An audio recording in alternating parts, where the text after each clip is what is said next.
Hello, friends. Welcome into Foxborough Rush. If you love this show, first of all, thank you very much. Secondly, check out Hold My Banner on Nesson as well. Ante Campbell and I get you ready for the Celtics chase of Banner 19. Yeah, baby. Hold My Banner can be found on YouTube, Spotify, Apple, Amazon, and wherever else you get all your podcast needs. What's up, guys? What's happening? George Balekji here with Travis Thomas Share. I like that. Hello, friends. Hello, friends. Still Masters. I'm still in it. Why I'm in not? the groove. I fall asleep every time, too. I forgot it was happening this year. It's so inviting and just comforting. I fall asleep, and I wake up to see Rory do it. But, yeah, it's just, like, very calming. Hello, friends. I'll be a lot of things. Not a golf guy. Just not. You're I like not? watching it live. Very impressive. It's one of those things more fun in person than on TV. Okay. Thursday through Sunday, I just can't lock in. All right. Do you play? I haven't in a long time. I can hit it straight. Yeah, I'm fine. You Same. eat me cold turkey to just randomly, hey, you want to play one weekend? Yeah, sure. Yeah. You know what it is too, man? Like severe ADHD. I cannot commit 4 hours on a golf course on a Saturday. It's too long. Okay, so you and I are very similar. Surprise, I like playing surprise. 9. Yes. Still, I'm like, I'll do 9, or it sounds like you and I are in lockstep here, driving range. I'll hit balls at the driving range all day long. Yeah. But I don't play an 18's not really for me. Same. I need to do that. Put my sticks in my trunk again. It's that time of year. Oh, Throw yeah, them in you the trunk did let whenever. me borrow your sticks. You remember that? People were clowning me, dog. They They're came like, back covered in mud, yes. water. Well, that wasn't my fault. 3 of them missing. Yeah, That's your fault. That part was my fault. You had them. That was me. But, I mean, listen. They were like, aren't you a lefty? I was like, yeah, well... Aren't you taller than George? Yeah, well, it still worked out, though. My played against sports Facebook Marketplace clubs played against sports driver and golf bag. Hey, man, it worked for me. Game's a game. It worked for me. We got a packed show for you guys. Mike Vrabel speaking. Last time he'll talk before the NFL draft next Thursday. By the way, make sure you love Foxborough Rush. We're going to be live on YouTube. Yes. For 2 hours, first 2 hours of the draft, possibly longer, depending how the pace of the draft goes. That's right. We'll also be live on Nesson as well. That'll be Foxborough Rush special. Myself, Travis Thomas. That's right. We're going to have guests on. We'll also have sound, and you'll hear from the draft analysts we've had on in the past as well. Yep. So make sure to check that out. So Mike Vrabel spoke last time before the NFL draft next Thursday. And he addressed a lot of things, kind of, what they seek, what he sees in the prospects. We'll start with this one right here. He was straight up asked, do you see top-end talent at the tackle position in this draft? And here's what he had to say. I think there's some starting tackles that certainly will come in and start in the NFL. And I think that's really what you start to look for, right, as impact players when you start picking that high. What they're going to do for you, what's the impact, what's the position. You talk about premium position. And so then that's where you kind of weigh all the circumstances and end up, making that pick. So do I think that there's starters in this draft at left tackle? Yes, I do. At the end, had to give that answer. Do I think there are starters in this draft at left tackle? Yes, I do. Decisive. He didn't write off that he knows what he's doing, but didn't go in on one position either. We'll get some more bites from him. Yes. But talking about everything that they coveted at that position, and he talks about, this is the highest pick he's ever had in his head coaching career. Wow. Never picked this high when he was with the Titans as well. He's traded back. He's traded up. Yeah. He's big on value, but also addressing a need. If the roster was in a better place, at 4, they could just go best available. That's right. Which that would have been at that point, which you would love to hear. That would be an Ashton Ginty. It would be something along those lines. That's right. But when it comes to starting left tackles, and this is the reality that they have to face, at 4, do they stick and pick who's that starting left tackle? He said there are starting left tackles. But what you want with that first-round pick, Trev, you want someone to perform, especially, be at a premium, be an impact player, be a starter. You want them to be for that second contract. You want them to be an 8 to 10-year contributor for your franchise. Most importantly, what you envision when you take a tackle top 5, they're a contributor at that position. Will Campbell, is he a left tackle? Is he a left guard? There are a lot of issues with his game when it comes to the measurables. Yes. And we can get into that. But he says it straight up. There are starting left tackles in this draft. Yeah, I'm picking up what you're putting down. But I also, his wording. Yeah. Starters, impact guys. he's not using dynamic. He's not using generational. He's not using like I remember just a year ago. You and I were talking about this, and then on draft night, we kind of all knew it was going to happen. But Joe Alt going to the Chargers. And then Olufashinu to the Jets. That's right. That's another one. Good point. DC these are cornerstone guys. These are gems. Yeah, those were the words being used. So, yeah, you know, I look into that as, I'll tell you what, if I'm just reading the tea leaves, he's all for getting one of these tackles. Yeah. But I don't believe it's going to be at 4. I really don't. I mean, he even said, like, you know, this high in the draft. That may not necessarily mean 4. And again, you know, who do you trade with? Raiders? Yeah. Saints? I don't know. But I could see a scenario where it's Membu or Campbell, select tackle here, insert tackle name here, but it's not at 4, George. I really believe that. I think we're going to look at back into the top 10 here. Unless, because you mentioned they're not in a place where they can take best available across the board. Yeah. They are in a place where they could take best available if one of them generational cats is there. If a damn Travis Hunter's there, or an Abdul Carter, then I think they would change their tune. But if both of those guys are gone, like you and I suspect, this just feels very trade-backy to me. It does. You need someone wanting to trade up. We'll get into that conversation someone wanting later. to trade up. I just look like my top 100 that I'm piecing together. What am I up to? I'm at 60. I pieced it up all the way to 60. Travis Hunter 1, Abdul Carter 2, Ashton Ginty 3, Jalen Walker 4, Amon Membu 5, Tyler Warren 6, Mason Graham 7, Will Campbell 8, Mike Green 9, Shamar Stewart, Colston Loveland. So that shows, and then I have Josh Simmons at 18. Where do you have Ted McMillan? You were all about him. Ted McMillan's 13. Wow. 13th overall. And I don't think, again, top 15, top 20 pick, you would take a Ted McMillan. Now, what could be a trade back possibility, depending if they gain an extra second or third, or maybe both? You take Ted, if you trade back, stay within the top 10. Right. And then trade back again into the first. If a Josh Simmons is there, top 25. Josh Connerly with Oregon as well. But I bring it up and I list out those top 10. Colston Loveland 11, before I even got to talking about Ted McMillan or Josh Simmons all the way down on my list. Because if they stay at 4, Hunter Carter are going to be gone, I think. Yeah. Ginty, this team isn't ready to support a running back like that. And it could be a Saquon Barkley 2.0, where good job, you had the vision, you had the right decision. Saquon, a top 3 pick, was right to be taken. But you still need a support structure around him. It's just like any other position. So that wouldn't work. Jalen Walker, undersized pass rusher, 6'1", 245. Rising up the draft boards, George. Special athlete, but just he could get swallowed up. And then Armand Membu, that's just the one. Can he be a left tackle? Because then it makes sense if you stick and pick and you envision him at left tackle, it 100% makes sense. 6'4", 330, 33.5-inch arms, 82-inch wingspan, explosive, tested phenomenally. Just turned 21, still raw, didn't play varsity football until he was a junior in high school. He's just natural at everything. Like, I have all my goods and my bads, the green and the red. And the good outweighs the bad with Armand Membu as I'm looking at my notes. But the thing I boldened, natural mover, natural athlete, natural everything. Yeah.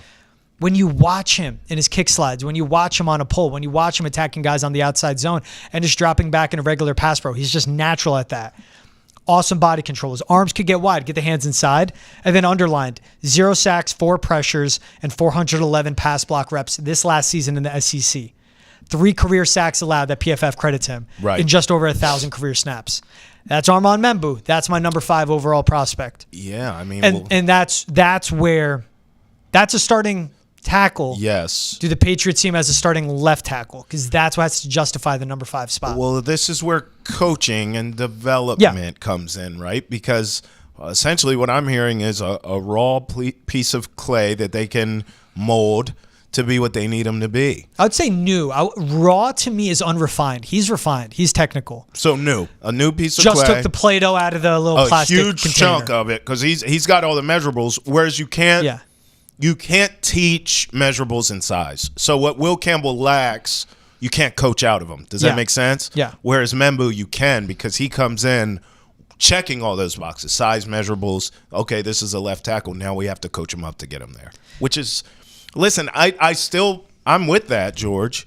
I don't want you to think I'm not, but I don't love that at 4. I want someone a little either more. Tackle? Yeah. I mean, I just think, now, you're right. there's two partners when you're dancing, right? Someone's got to want to move up to 4. I think you make a great point. And all the reports we're seeing even today, Shedeur Sanders is sliding. And is there any team that's okay, well, maybe is it Jackson Dart? I don't know. Yeah. But if you can get a team that's willing to dance with you and wants to come up to 4 to get whoevs, I still think you can get a Membu or a Campbell on the back end of a top 10, not necessarily at 4. That's my issue here is the asking price. I don't love it at 4, George. I wouldn't be shocked. I think it's quarterback at 9. I think it would be Jackson Dart over Shedeur Sanders. Wow. To Saints, right? Saints at 9. And now if the Saints are here and someone else is going to come up and snag a Jackson Dart, that's good news for the Patriots. You need that competition right, where the Saints want to move up to 4. And that's what matters in a lot of this. Well, that's where the Raiders pick would come in, I would think. And we were talking big boards, best available, biggest need. Here's Mike Vrabel when asked, how do you walk the line? Best available, biggest need, how do you go about that? Well, would love for them to align, having a need and having the best player be there. That doesn't always happen, and we certainly want to pick the best player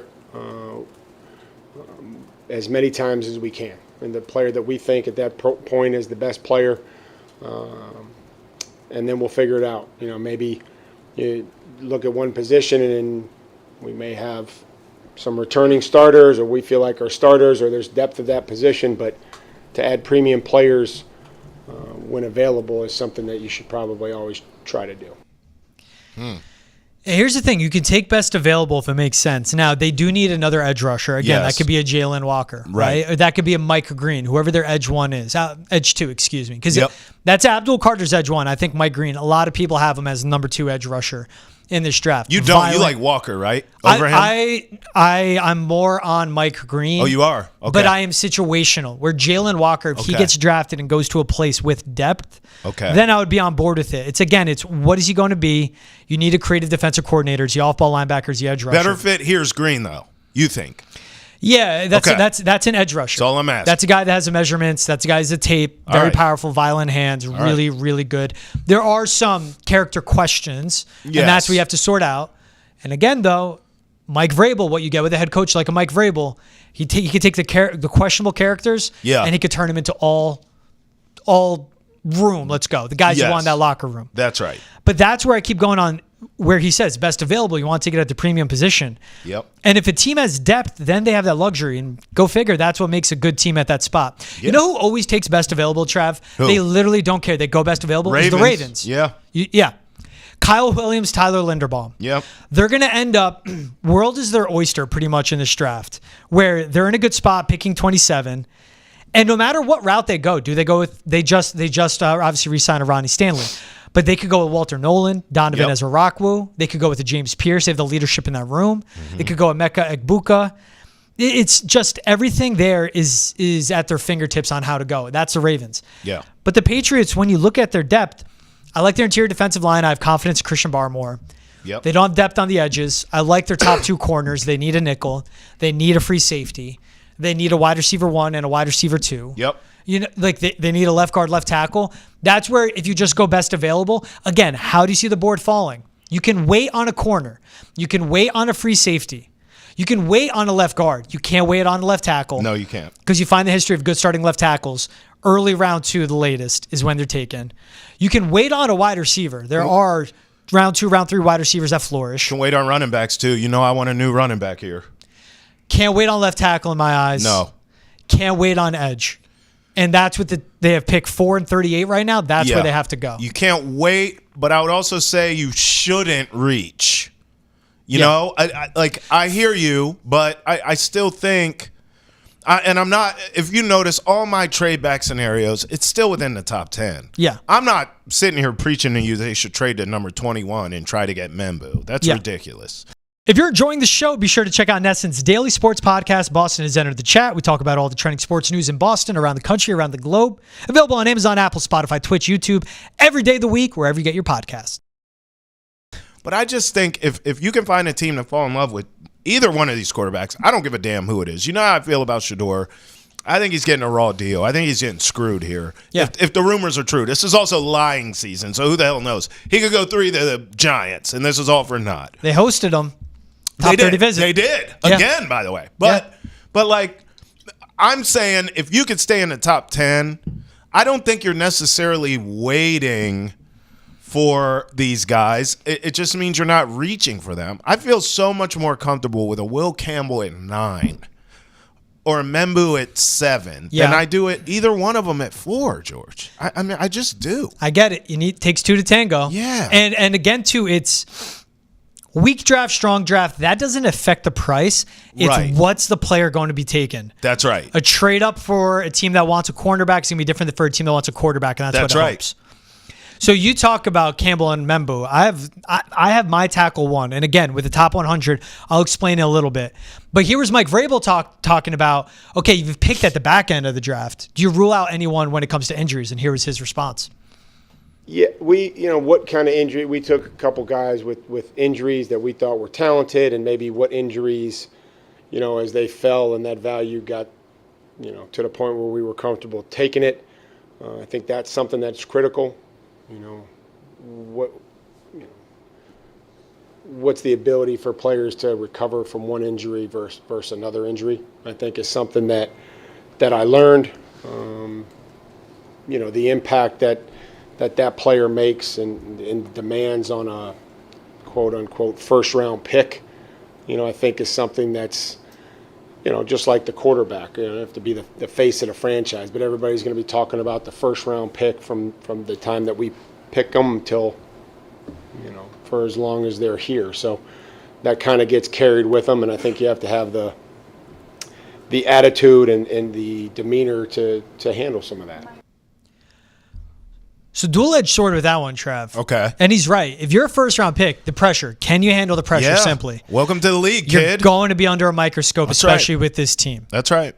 You have the quarterback. If you're a left tackle taken, you got to be the guy. Mm-hmm. If it does not work out, if there's a slip-up, man, Boston, tough market to be in. And we, rightfully so, we're fair, but we would be critical. Damn right. When he talks about you have to be able to wear it and have the composure, have the maturity, have that type of leadership, that's Will Campbell. Okay. But then he talked about players with injuries, and that's why they fell. In a trade back scenario, that's Josh Simmons out of Ohio State. He would be left tackle 1 if he didn't tear his patellar tendon.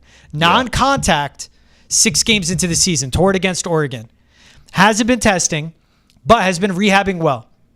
6'5", 315, 33-inch arms, 82-inch wingspan. That's a monster. 32 career starts. Was a right tackle at San Diego State. Excuse me. You're good, my man. Then transferred to Ohio State and made the move from right tackle to left tackle. So not just swing tackle experience, but went to the more difficult side when he leveled up. Efficient out of his stance, great feet, kick sliding and pass pro. Knows how to maintain a wide base and stay centered in his gravity when mirroring pass rushers. Because if you're impatient and you're sliding back too quick, these guys, especially the NFL, Trav, way too twitchy, way too athletic. They put one foot in the ground, they cross your face, they're hitting your QB in the mouth. Sure. But you stay centered with that wide frame, they're not going to be able to get by you. Really high IQ, is calm. This is what I liked about him. Dane Brugler, obviously so good with the draft with the athletic. He was 325 pounds in high school, played D tackle and guard. Oh, my God. Slimmed down to 290. That's crazy. Got his D1 offers, and now he's playing at 315. That's a kid that in high school was willing to buy in and change his body what's best for his high school. Wow. And he has 5 sacks and 1,000 career pass blocks snaps. That's really good, really efficient. But he talks about a player that's injured. If you like what you're seeing, if everything is green with his torn patellar and him coming off of that injury, then that is your trade back and you take a Josh Simmons, or that's the swing, and it's a risk. It's a risk. Don't be reckless, but it's a risk of taking him at 4. Because, again, if he didn't have that torn patellar, he would be tackle 1, Trav, and I want you to keep in mind. In my top 100, he's 18. But out of my tackles, I like him as tackle 1 because I'm projecting he can return. So I'm going against what the normality is there, and I'm going to live with it fine. Yell at me in the YouTube comments. I'll take it. But I just think if it comes draft day, we're going to be live on YouTube, live on Nesson. If you trade back and at 4, the Patriots take him. You know what that tells me right away, Trav? His knee is okay. Yeah, that's where we differ. We're walking on the path together. You're going right, I'm going left. If they take him at 4, you had me if they trade back for the kid. Okay. Because I get what you're saying. I tell you what will make me feel better and would see things your way. If they had addressed the offensive line better in free agency, okay, Yeah. Then I'm like, roll the damn dice at 4. Yeah. I don't give a damn if you think this guy's a guy.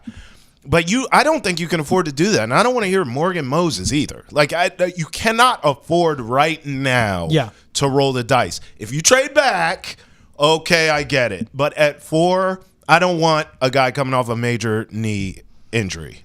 You can't have it. Their offensive line's not good enough, George, and they didn't do enough this offseason to make me feel comfortable with that. I was just like, what the hell are they doing? Patellar injuries like torn ACL is not what they once were. But I understand the concern. It's just a concern. If the knee was clean, and that's what it is. We'll play a quick if game. Okay. If he was perfectly healthy, played every game, won a national championship with Ohio State, they'd take him at 4. You would love it. And I'm talking like Joe Alt. Would he be the number? Exactly. Yes. I was just going to say, he'd be the top tackle. Yeah. You would take that. Yes. And that's a big thing. So again, if they take him at 4, that is trusting their research, their people, their doctors, everything they've done. Yeah. Mm-hmm. Everything. Mm-hmm. The knee is good. Yeah. And that's the one thing. It's a level set as we go into Thursday night. Yep. It's like Josh Simmons with a torn ACL. That tells me the knee is good. It'll be a fun combo if that goes down. Last one we got from Vrabel. Then we're going to talk to our guy Sean McGuire, who spoke with some folks at Iowa State. But here's Vrabel talking about, man, we love players at every part of the game. Well, I think where we're drafting, there's a handful of guys. We're not in the market for a quarterback, so that ought to eliminate anybody that throws the football. But I do think that there is certainly players that we covet at every level. I think that's the thing that we're finding as you go through, and so it's a package. It's a complete package. It's about the player. It's about the person. And most importantly, I think for me, the vision that we have for them and the impact that they're going to make in the locker room and make in the community.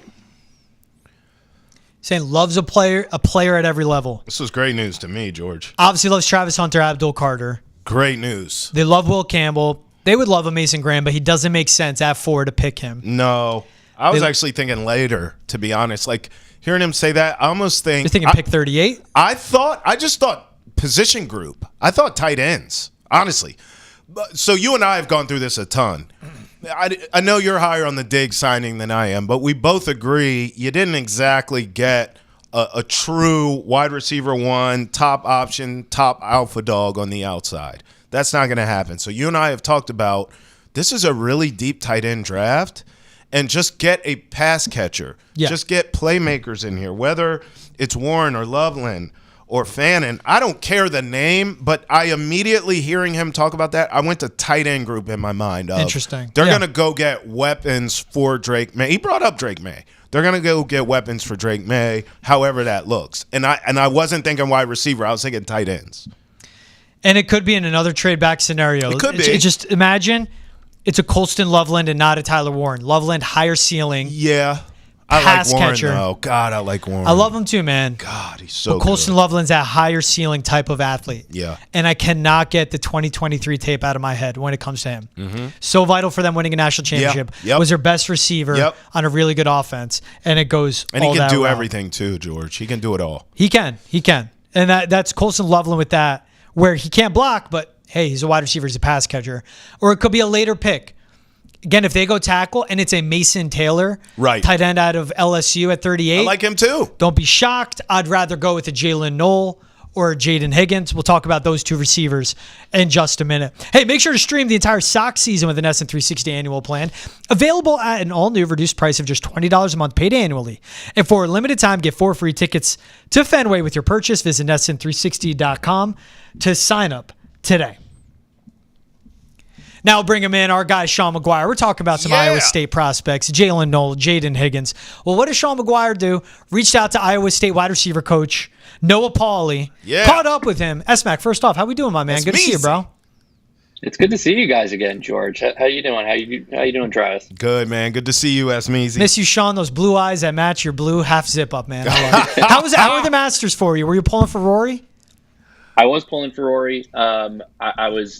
I was stoked for him. I mean, he made it quite a challenge on all of us, but I think he's been through enough, and I didn't want to see him go through it anymore. So good for him. If after choking it away, if he didn't close it out that Sunday, it would have never happened. So again, he avoided nightmares. Good for him. Choke, unchoke. Yep. Facts. the whole thing. Hey, what we need the Patriots to not choke is with their first and second round picks, especially. Facts. So we talk about those because the two guys that make sense around pick 38, we can see what the Pats do. But I would say with their second pick of the draft are the wide receivers at Iowa State. So you spoke to the Cyclones wide receivers coach. Jaylin Noel, 5'10", 195. Jayden Higgins, 6'4", 215. A lot of experience. Both guys are good. Both guys are NFL receivers. Yep. When you spoke to the wide receivers coach for the Cyclones, start with either or. What jumped out to you? What did you like that you heard from him? What did you learn? Yeah, so Noah Pauley is his name. He's been the wide receivers coach at Iowa State for 3 years. He was previously at North Dakota State, where Christian Watson. Who was the Watson? That's right. The Packers wide out. So he was there for a little bit too. So certainly has some experience with the good star pro receivers. I think what you just said about they're both good. I think that is like the main thing. I think you got to say that right from the jump, because certainly, to no surprise, their wide receivers coach doesn't think you can go wrong. I don't really disagree with it. I think both players are really good. If you can get one at 38, that's great. So when it came down to and it was a little funny, right? I mean, I'm asking him to, which skill set would you rather, which receiver would you rather? And to no surprise, I mean, he's not going to answer that question. He's not going to pick one guy over his other guy.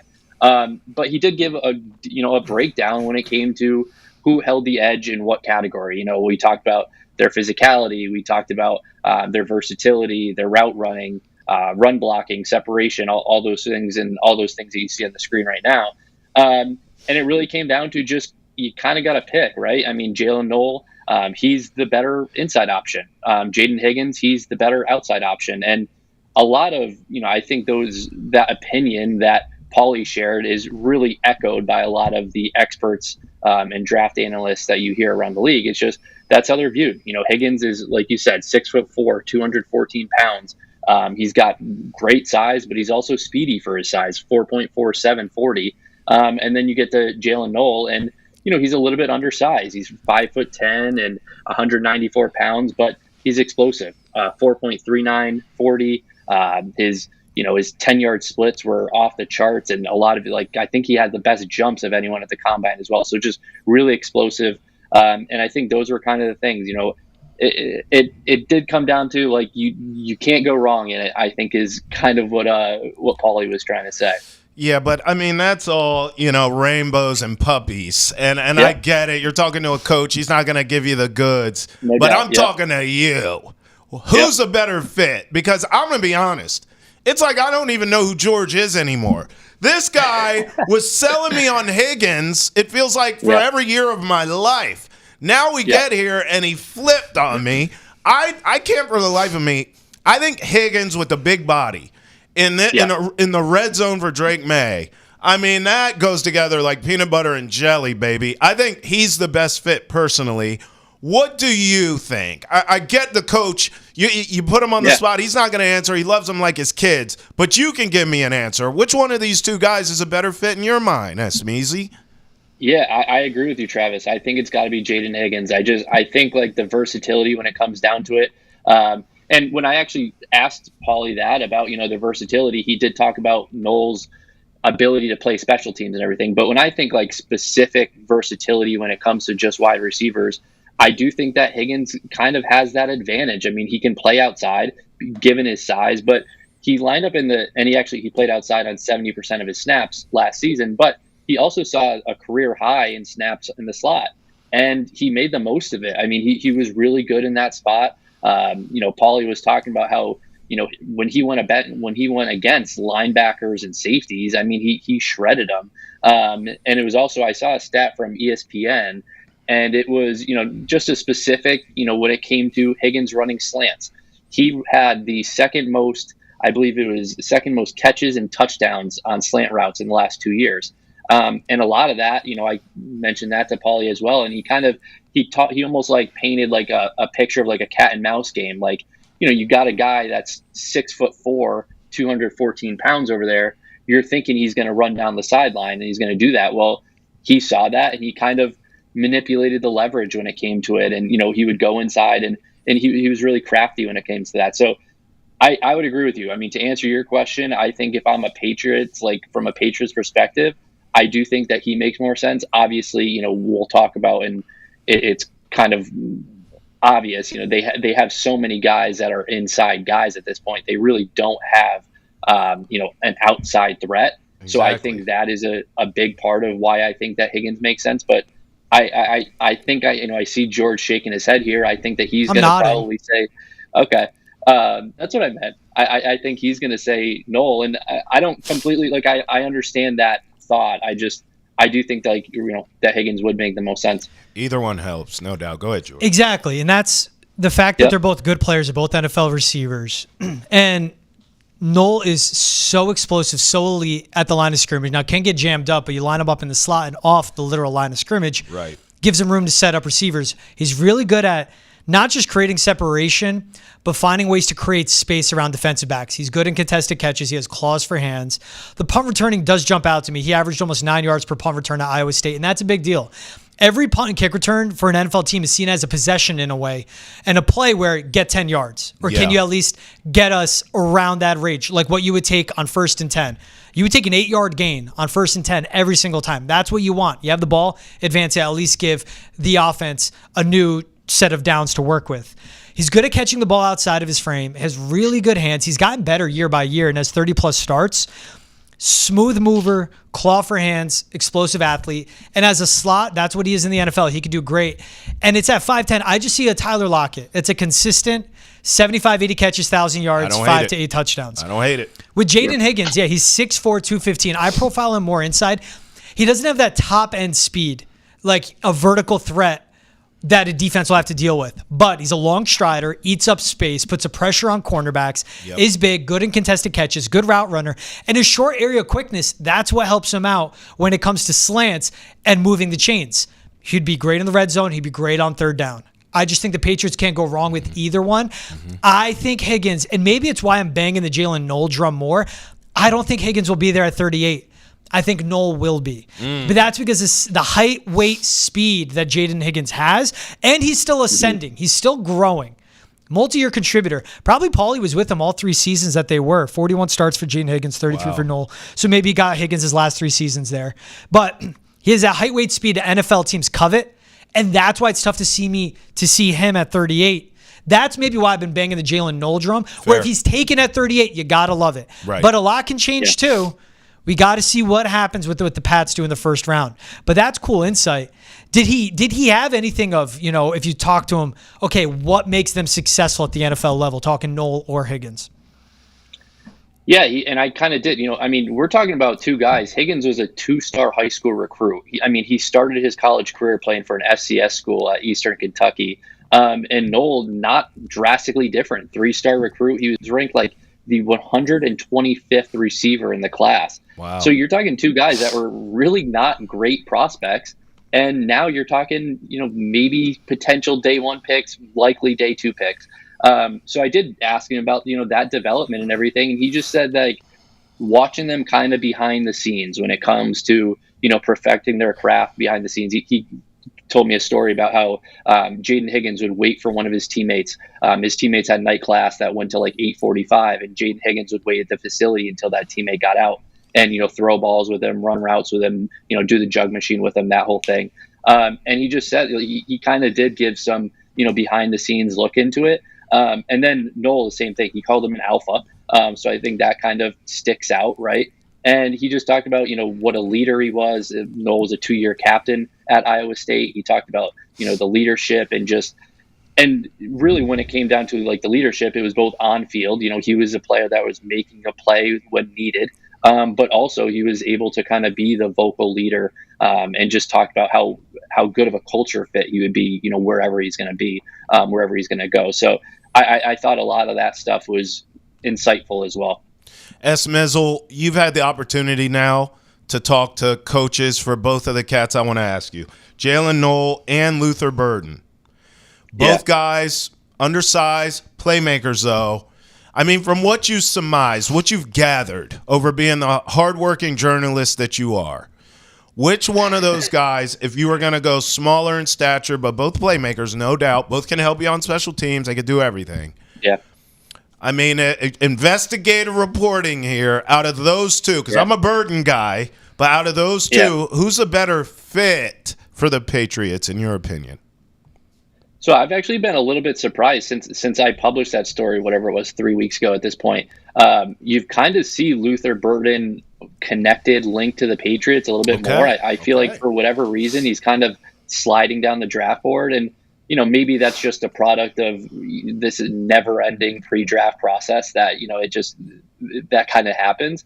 But to answer your question, I would agree with you. I think Luther Burden would be a better fit, a better prospect. Okay. He is to me, he's so explosive and he is versatile as well. And so it was good talking with that coach, Eli Drinkwitz at the time, and, just hearing a lot of the different insights that he had. But yeah, it's definitely interesting to think about because, at one point 3 weeks ago, we were talking about, how possibly could the Patriots land Luther Burden, right? Right. And now it might just be he slips to them at 38. And I think that, again, it's just kind of part of the process that never ends at this point. We're going on, week 30 of 32 or whatever. So, right. Look, man, I love the draft. I love all the talk leading up. I can't wait for it to finally be here, though. Because it is. When you talk about all these guys, it's like, all right, who are the ones that result? We've seen the stocks go up and down. Yep. No, Burden, 100%. I mean, I would go, I'll talk out loud.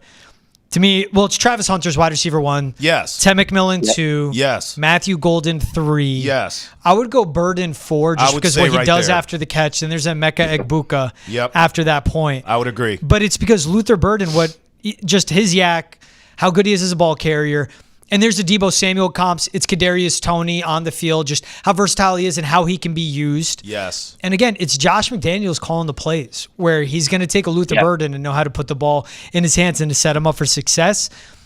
And the volatility of his stock, I can see Burden if he falls to the Broncos. I can't imagine Sean Payton passing up on him. God, he would be dangerous there. Same thing if he falls to the Chargers. A lot of people are saying they go defensive. I just can't imagine they pass up on him when they need a weapon. Yeah, that's a guy. Yeah. And then it's even, man, think Commanders. Think with the maybe Bills. You move up, George. Maybe you have to move up a little to get him if they covet him in that way. Yeah, and that would be the thing of it's so up and down. But again, also, I haven't spoken about Burden a ton on the show, I see the range and who makes sense of who the Patriots would be in a position to draft. Yeah. They'd be in a position to draft the guys at Iowa State, Jack Besh, Xavier Restrepo. Go, Sean. No, I was going to say the same thing. And when you say about, who's in their wheelhouse when it comes to 38, I think it's definitely more likely that they're deciding between the Iowa State kids than they are Luther Burden. It's a Burden can fall and a Emeka Egbuka. It's the Iowa State guys. Jack Besh, Elika Yomenor out of Stanford. Yeah. A little more unpolished, really good down the field. The one thing I give a Jayden Higgins over an Elika Yomenor is I think Higgins climbing the ladder is a lot better receiver. Yes. Really reliable hands. And there is a fact, if you could line him up inside and he's a big slot, and you want primarily functioning there, you're getting a bigger, faster, stronger Jacoby Myers. Yep. That's still someone that can split out wide. If they like what they're getting from a Jalen Polk, then he's Jacoby Myers. And that's what they would take. And then with Jayden Higgins, it's a Drake London light. Not as physically dominant like a Ted McMillan's Drake London. Right. But a guy, it's not the top end speed, but the long strides, not crazy athletic, but can win with his physical traits. On top of it, he's a really good route runner. I like Jayden Higgins' footwork as well. Some big receivers don't play to their size. He does. He maximizes his size. If anything, he plays bigger, which I love. And that's what I like about Jaylin Noel, too. He plays a lot bigger than 5'10". He does. Plays a lot bigger. Yeah. Anything Pauley said, any story he shared, you're like, man, I love knowing that now. We got some good ones from PJ Fleck about Ante Ursary. Anything that Pauley shared? Yeah, no, I think the one I just mentioned about, him staying after with that teammate, I think that was probably the best one that came out of it. Just to your point about, you're just talking about some comps and those sorts of things. He did give me a few comps. He said that when he was, last few years, he's had Jayden Noel watch a lot of Amon-Ra St. Brown. He also heard a comp of, I believe it was Steve Smith, which I really like that. I mean, both, crazy competitive physical guys, undersized, but, kind of popped with their physicality. So I like that one as well. And then when it came to Jayden Higgins, like you just mentioned, it was, who was it for Jayden Higgins? Nico Collins. And then you also just mentioned Drake London. That was another one. He said that scouts, a lot of the scouts that came to see Jayden Higgins over the last few year. A lot of the comps were Drake London. Okay. I like that. I love all these comps. I like the Nico Collins comp. Yeah. Where Collins, again, same thing, was coming out of Michigan State, wasn't a first-round pick. Now he's a wide receiver 1, and he's paid as so. Yes. Same weight, same height. I want to see his measurables. I don't even remember him in college much. It must have been uneventful. It was very similar when I was looking it up, George, between him and Nico Collins. And the way Almost the exact same size and everything. Yeah, and the way it's also just like what they do in the 40 and such with the broad jump. And Nico Collins is explosive, and you would take that. I mean, and that's a guy. He's quick. He can move. Jayden Higgins can move. Yeah. That's not the burner, but that's fine. Scheme them open. They know how to get separation. Football speed. Good with the ball after the catch. Noel's a little better than Higgins. But again, here's the thing. What I like about both of them, they're going to get better. Yes. I trust the coaching the Patriots have. They're going to get better, just like Nico Collins was. So I may not love a Jayden Higgins after the catch right now. Yeah. I'm confident I'll love a Jayden Higgins after the catch down the road. Same thing with Jaylin Noel. Yeah. You know what I would love? Sean, you got time to stay on for the mailbag? I do. 10 more minutes. Cool. All right, I'm going to keep you on. You know what I would love? Draft them both. Go get them both. And we'll get into that scenario. Not me. We'll get into that. Just pick a guy. Do we not have enough wide receivers who are unproven, who ain't doing a damn thing? Bro. Now you want both? Bro. Just get the best one. Hey, Trav, bottle it up 1 sec. And we'll get to that in just a sec with the mailbag. I love the energy, though. Because if you're enjoying the show, make sure to catch new episodes of Foxborough Rush every Monday, Wednesday, Friday. Trav yelling at me about wide receivers. Me yelling at Trav about offensive tackles. Sean McGuire, Keegan Stifel joining the show. New episodes every Monday, Wednesday, Friday. You could hear from some draft analysts, Matt Miller, Eric Edholm, Connor Rogers, Trevor Sikkema, and more. And also make sure to tune in the night of the draft, live stream on YouTube, live on Nesson, Foxborough Rush, special edition as well. All right, we're going to get to the mailbag. We're going to talk about those two receivers, and I'm going to lay out a scenario where it could happen. But let's start with that guy, Eric Super Patriots 5817. If Abdul Carter and Travis Hunter are gone, and the Patriots don't believe Will Campbell is a left tackle, heck yeah, you make that trade. Saints get 4. Patriots will get 940 and the Saints' first-round pick at a minimum. Yeah. I don't think the Saints ever end up trading 2 firsts. I would take this, though. The Saints have the 9th overall pick, 40th overall pick, 71st, and 93rd. Moving up 5 spots to get a quarterback that they want, so the demand will be there. Yep. The Patriots could swap 4 and 77 and end up with 9, 40, 93. Excuse me, 9, 38, 40, 69, and 93. I love it. That's 2/3. And that's something where you could take a third and a second trade into the first. Yep. Get that first receiver after getting a tackle at 9 like a Josh Simmons. Yep. That first receiver back end, man, that could be a Jayden Higgins. And then you're sitting there, 40, 38. You could take a Jaylin Noel. Or that's when, because you go with the Jayden Higgins, and here's Trevor, I'll help you out a little bit. Oh, God. You're going with such a solid pick with the Jayden Higgins, right? He's going to go before Noel, I believe.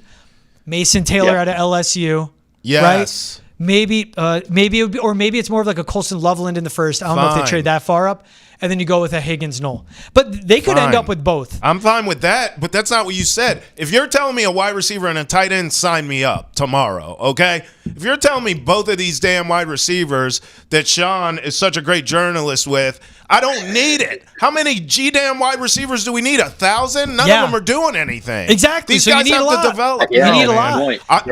I'm with a wide out and a tight end. I'm with that. I don't want to just keep collecting wide receivers like Infinity Stones. These guys complement each other, though. These guys complement each other. Noel and Higgins, and that's what I love. What do you think, Smizzy? You get the last word on this. Yeah, I mean, Travis, I get your point about the tight end thing. I think that's certainly fair. I would just say, like, the way I'm looking at it right now is a lot of those receivers, I mean, besides like Stephon Diggs, who was brought in by Vrabel, besides Mac Hollins, who was brought in by Vrabel, I don't like look at anyone as like, you know, these untouchable, like will automatically make the roster both next year and moving forward. So I just think like if you can get good players and, you know, if good players fall to you, I think you got to take them. I think it's also they trade back. Same thing, but Trev, you wouldn't be upset if they trade back, get a Ted McMillan top 10. Okay. Who's wide receiver one. We're talking Saints here, so 9, right? Yeah. So at 9, they're taking a Ted McMillan. Okay. And then you can combine a second and a third to get back into the first. You could get a Josh Simmons top 25. They still have a high second round pick. Yeah. And then you go with the Jaylen Noel or Jayden Higgins. You have a big slot and a big outside receiver. Why? Pass catchers. Yeah. And then later on, you could get a Gunnar Helm and Jake Brennan. Okay, well, let me answer you. Let's go back to the second round because you got me a tackle, right? And you got me Ted. I don't want another receiver. I would rather, in a deep tight end draft, take a tight end there. And then now I got a tackle, a wide out, and a tight end. Sign me up. That's where I think we differ. I want to spread the wealth a little bit in terms of pass catchers. I like Ted McMillan. I don't love him. Yeah. So I don't love the idea of just drafting an S-ton of wide receivers and throwing them against a wall and hoping one sticks. Get the best one that you evaluate and then move on to a tight end. That's what I'm saying. But the priority is pass catchers, and you see Mason Taylor and Jayden Higgins similar, but Jayden Higgins just better as a pass catcher. Then you would take them. And those are guys that could be similar use. Yes, That's then you thing. would take them. It's all evaluations. And it's how they're actually used. Sean, yes. Quick, you go. Yeah, I don't think it's going to happen. I don't think Jayden Higgins is going to follow them at 38 and Jaylen Noel at 69. Like I don't think like that. It's going to be the way it works out. So I don't think we have to spend too much time on it. But I don't hate the idea either. Is I guess what I'm trying to say. Yeah. But Travis, to your point, I mean, getting a tight end, I would say target offensive tackle early first. And then get receiver, and then a tight end or defensive tackle, however that board kind of shapes out. But Can't wait. That's how I'm thinking about it. I love this stuff. Amen. Our guy Zeppelin Mexicano. I think Zeppelin Mexicano is like 3 straight mailbags he's made it on. Keep bringing the heat, bro. Let's go, Zepp. You're on a heater. I'm struggling to imagine what a move up would accomplish for the Saints. I don't see any quarterback-starved teams sitting there salivating over Shador in the top 10. Patriots would probably love a trade, but I don't see it being reasonable to expect one. Yeah. But a lot can happen, and what teams are seeing with the Shador and what teams are... Jackson Dart is the Saints guy. That's who Kellen Moore would want. And it's if you like a Jackson Dart that much, especially with the injury to a Derek Carr, that's what creates this team to be more aggressive to move up and take a Dart. Amen. By the way, it's just a fun convo to have. And that's what I think with the lead up to the draft. Let's talk serious. You know me, I could be a stickler. I could be a hardo. No, it's not realistic. I'm also like, let's just talk scenarios, guys, because it's fun. By the way, Zepp, this is lying season. Just remember that, my friend. All these teams saying Shador ain't Shaq. Watch them go third to the Giants. You don't know. Teams lie. So just keep your eye on that. And then Patrick Lemire, 9278. Saints want Arch Manning, but the Mannings are keeping Arch in school 2 more years. I don't know. I think Arch is probably making around $5 million NIL. I don't think so. If Arch would be 1-1, I believe, that is a signing bonus of $25 million. Yeah, dog. He going. I don't think the Mannings would mess around. They're going to get him to the league ASAP. And they want him in New Orleans, back where it all started, baby. Tank for Arch. I like this theory. I like this speculation. I think it was actually Schefter I heard yesterday on NFL Live or one of those shows that he came out and also kind of painted this picture. Like, what if the Saints just essentially throw this season with some no name at quarterback and then Spencer all of a sudden, Rattler. Exactly, Spencer Rattler, perfect. And then Arch falls into them the next year. I don't hate that thought. That's all I'm saying. They knew this was coming with Derek Carr, apparently. And it's just a lead up. Okay, Spence, go out there. We pick 9. Yeah. Whoever the Saints want to take, they could go best available at that spot. Like a Ted McMillan. They could. And then you get Arch Manning. Or Tyler Warren for Kellen Moore. They could. Daniel Carcamo, 6336. I've been saying this for months. Swap 4 for 9 and Chris Olave and take Ginty, Warren, McMillan if they're at 9.